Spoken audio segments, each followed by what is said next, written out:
자기 국정원장 달라고 했다며. 야, 이 새끼야.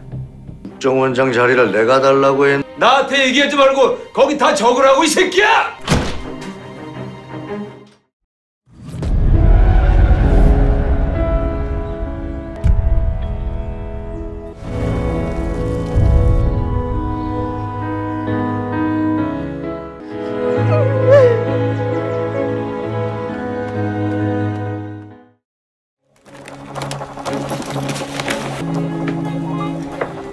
길게 얘기 안 할게.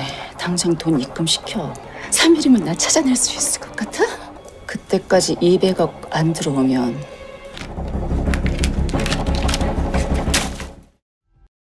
114번 장소 이탈. 우측 끝자리 맞추자!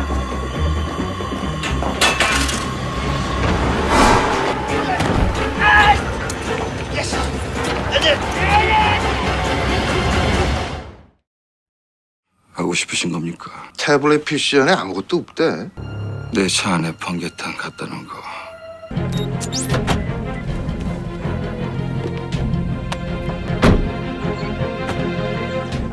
날 병원으로 옮긴 것도 총리이시고요. 그 싱가포르 계좌만 공개하면 돼. 고민 끝나면 전화해. 당신 누구냐고! 먼저 녹취 테이프부터 들어보시죠. 우리가 정부패한테 얼마 줬는지 알아? 자그마치 5억 달러야. 5천억이 넘는 돈. 제시카 리, 존 앤 마크스의 아시아 담당 사장입니다. 싱가포르에 있는 비플루라는 무역회사에 5억 불을 투자했습니다. 정국표 대통령인 것이 틀림없습니다.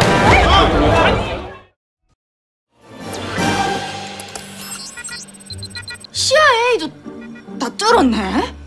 그 다음에는 러시아 연방보안국, 이스라엘 모사드. 시간이 좀 걸리긴 해도 80% 이상은 성공할 거다. 이게 미국에 들어간다고? 아, 이거 참. 고맙습니다.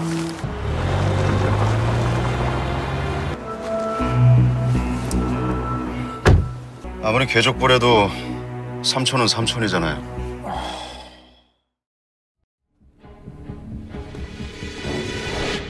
오상미 씨! 오랜만이다, 차달반. 새끼.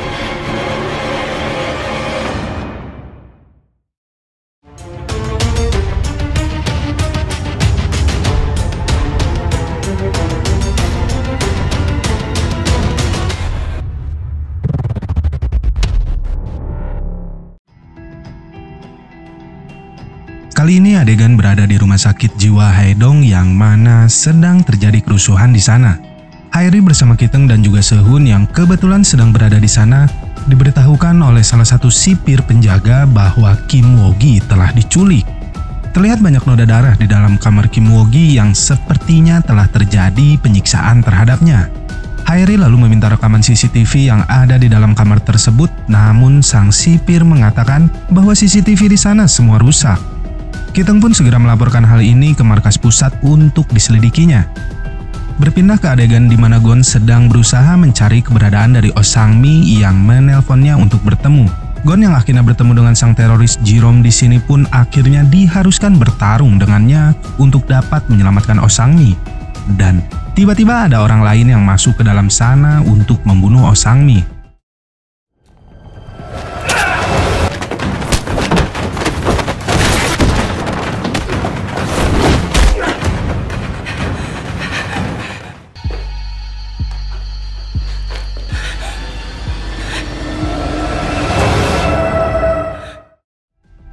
Polisi yang tiba di sana atas panggilan Gon sebelumnya itu pun segera masuk ke dalam toko parabot itu.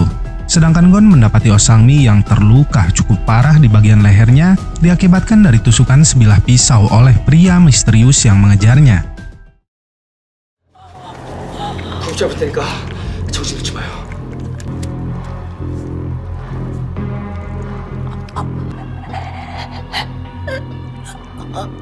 사마요.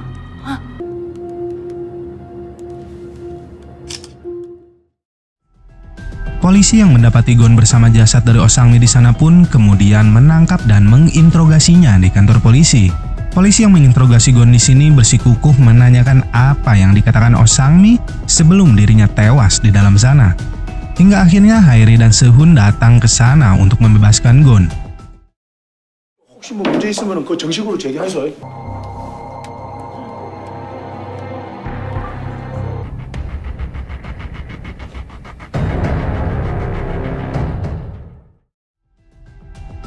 Jochul kemudian memerintahkan Sehun untuk melindungi Gon dikarenakan khawatir akan keselamatannya sebagai saksi dari kasus ini. Dan Haeri dengan senang hati menawarkan Gon untuk tidur di rumahnya agar dapat melindungi dirinya. Aduh, mau atuh. Di markas BIN, Jochul dan agen lainnya berusaha untuk menyelidiki petunjuk dari gambar yang dibuat Oh Sang-mi sebelum dirinya tewas dan juga nama Samael yang disebutkannya. Mereka pun berasumsi bahwa seseorang bernama Samael ini bekerja sama dengan Perdana Menteri Jo dalam menjatuhkan pesawat B-357. Scene lagi-lagi berpindah ke adegan di mana Haeri terlihat kembali berdandan dikarenakan akan ada Gon di rumahnya kali ini. Gon yang sedang mandi di dalam rumah Haeri ini tiba-tiba menyadari sesuatu tentang gambar yang dibuat oleh Oh Sang-mi sebelumnya, di mana gambar tersebut ialah gambar dari tato yang pernah ia lihat pada tangan Jerome.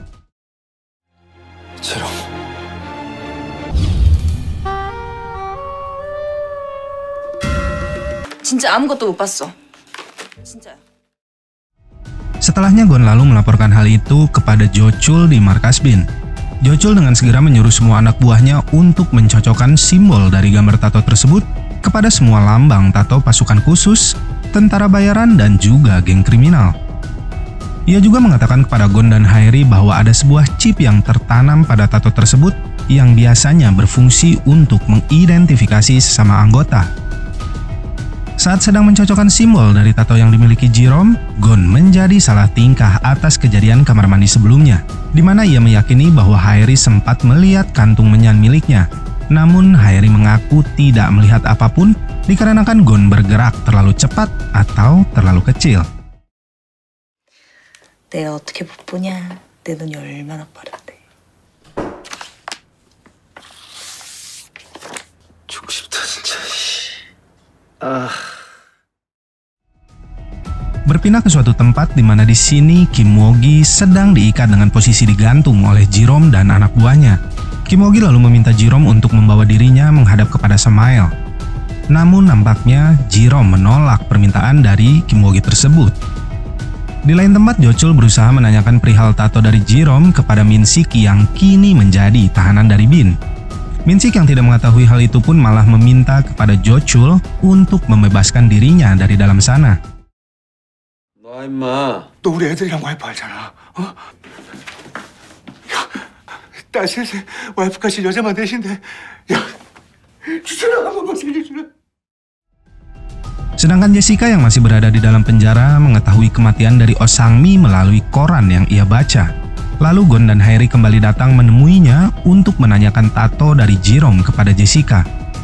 Jessica kemudian meminjam ponsel milik Gon untuk mengirimkan gambar tersebut kepada Lily.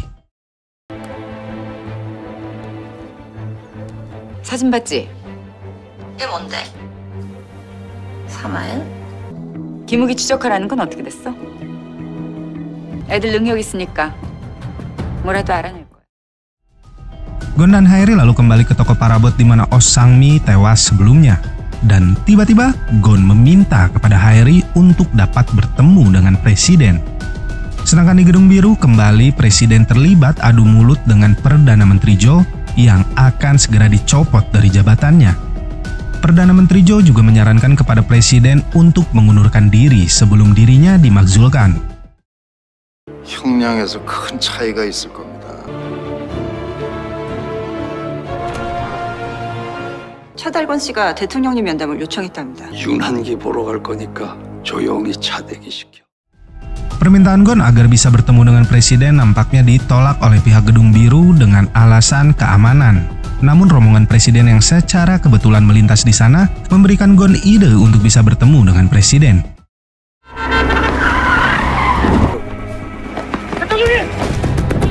대통령님! 이 사람 비사고치기 유가족이에요. 함정에 빠졌다는 생각 안 해보셨습니까? 교통에 방해되니까. Mendengar perkataan dari Gon yang sesuai dengan keadaannya saat ini, akhirnya sang presiden mengajaknya untuk berbincang di sebuah tempat. Di sini presiden tamak ini masih merasa dirinya adalah korban dari sesuatu yang sedang terjadi. Sontak ucapan dari sang presiden membuat Gon marah dan mengatakan bahwa presiden di sini telah menutup kebenaran atas kematian keponakannya Hon dan para korban lainnya di pesawat B357. Presiden yang telah tiba di rumah sakit dikejutkan dengan sekretaris Yon yang sudah tidak lagi berada di kamar rawatnya. Lalu Nona Seo datang dan memberitahukan bahwa sekretaris Yon telah menyerahkan diri ke pihak Bin.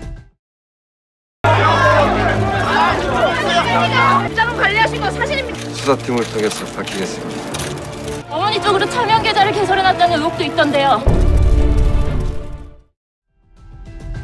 Di dalam ruang interogasi, sekretaris Yon yang diinterogasi oleh Kiteng itu pun tanpa basa-basi langsung menuliskan sebuah rekening dengan kata sandi yang digunakan untuk mentransfer uang suap proyek pesawat tempur FX. Di sini Kiteng yang penasaran kenapa sekretaris Yon berubah pikiran kemudian menanyakan hal tersebut langsung kepadanya. 대통령이 탄핵돼도 총리는 권한 대행에 불과합니다. 내가 아무런 배경 없이 이런 일을 도모했겠나? 그 사람들이 누굽니까? 자네도 국제 정세를 좀 아니까 그냥 싹 한꺼번에 발라먹는 거지. 신자유주의.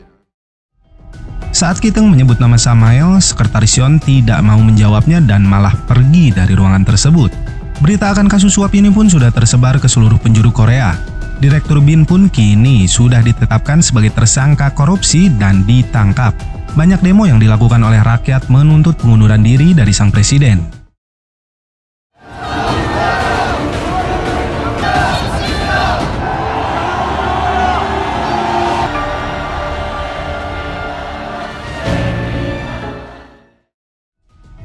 Beralih kepada Gon dan Hairi yang sedang menonton acara pemakzulan presiden bersama para keluarga korban lainnya.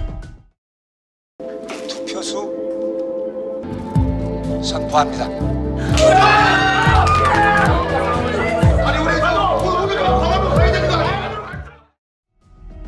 Presiden yang tamak stres ini pun kemudian berjalan-jalan seorang diri tanpa pengawalan dari pasukan pengamanan presiden.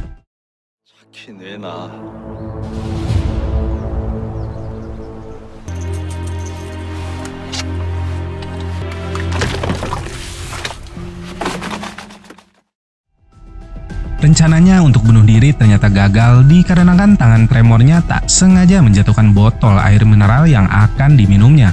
Teringat ucapan dari Gon sebelumnya, ia lalu berencana untuk kembali bertemu dengan Gon. Gon yang sudah tiba di sana atas panggilan presiden sebelumnya akhirnya mendapatkan persetujuan dari presiden yang akan membantunya dalam mengusut siapa dalang sebenarnya dari kecelakaan yang menewaskan keponakannya. Namun Gon yang merasa semua sudah terlambat itu pun beranjak pergi meninggalkan sang presiden yang akan segera dimakzulkan itu. Di sisi lain, Hairi yang penasaran akan sosok dari hacker terbaik pun mengunjungi restoran ayam peluru untuk melihatnya secara langsung. 야, 씨 어디 갔지? 이 아저씨야? 제롬 찾았네. 응? 제롬에 관한 자료 이게 다예요? Berhasil mendapatkan identitas dari Jerome, Hairi kemudian mengabarkan hal tersebut kepada Gon yang sedang dalam perjalanan pulang. Di sini disebutkan Jerome adalah kelompok tentara bayaran dari perusahaan Amerika yang bernama Black Sun. Setelahnya giliran Edward Park yang menelpon Gon dan di sini Gon menanyakan perihal tentara bayaran yang disebutkan oleh Hairi sebelumnya kepada Edward Park.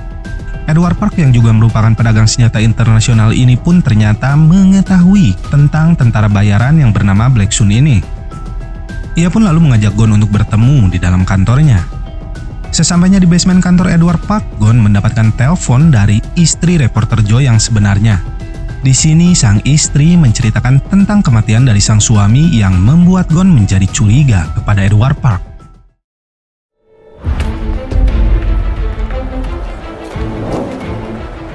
제가 다시 연락드릴게요. 전화 주셔서 감사합니다. 주차장입니다. 바로 올라갈게요.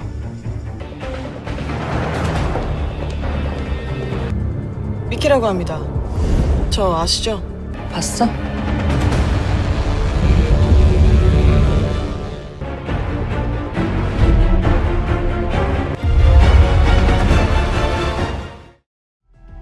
Saat telah berada di ruangan dan bertemu Edward Park, Gon yang ingin memastikan sesuatu itu pun kemudian dengan sengaja menumpahkan minumannya pada tangan Mickey.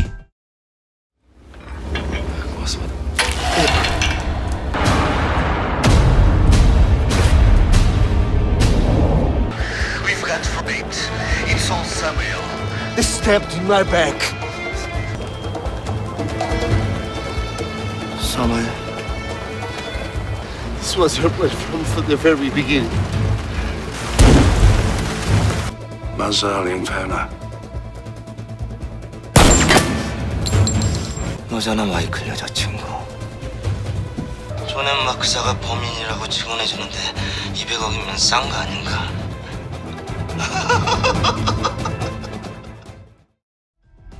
Edward Park yang sepertinya menyadari Gon telah mengetahui sesuatu itu pun menanyakan perihal sumber dari informasi tersebut. Gon lalu mengatakan bahwa itu adalah hal yang dikatakan oleh Oh Sang-mi sebelum dirinya tewas.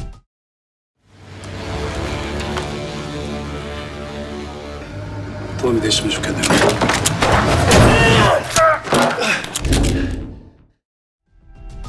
Edward Park atau Samael ini menjelaskan bahwa tujuan dari apa yang telah dilakukannya ialah untuk mengubah dunia menjadi lebih baik, bukan sekedar demi proyek pesawat tempur FX. Gon yang muak akan ocehan dari Edward Park itu kemudian menembak tangannya hingga datanglah anak buah Mickey bersama anak buah Edward Park yang lainnya dan memperlihatkan apa yang akan terjadi apabila Gon menembak Samael di sana. 이제 도착했네. 아마도 폭탄이 들어있겠지.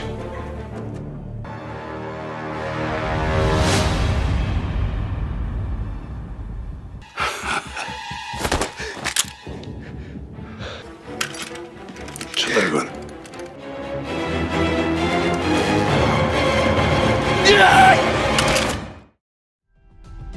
Samael pun kini mendatangi Kim Woo-gi yang mana Gon juga berada di sana dengan posisi terikat. Samael berencana untuk membunuh mereka berdua di bangunan kosong dengan membakar mereka. Mickey pun kemudian menaruh sebuah bom pada chip ponsel milik Gon. 전화가 걸려오면 바로 점화됩니다. 좀 더 일찍 만난다고 생각해.